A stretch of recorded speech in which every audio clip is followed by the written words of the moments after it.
must understand the nature of the word. Whenever the word is released, the word will be tried. And not only will it be tried, you are also tried on the measures of the word. When the word is committed to you, it tries you. When you're coming out, you've been refined in the furnaces of affliction. You are pure, you are clean. You cannot be cheated or manipulated. You know what you...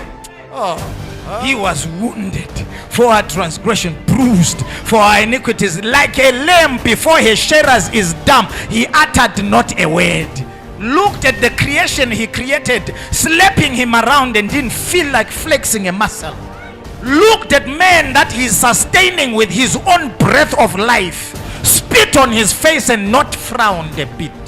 And looked at a man that he saved from death yesterday, roll up thorns of crowns, a crown of thorns, and put it on his head. He looks at the man, he hits it on with a stick so it sticks on his head. He doesn't frown, he doesn't twitch, he's comfortable.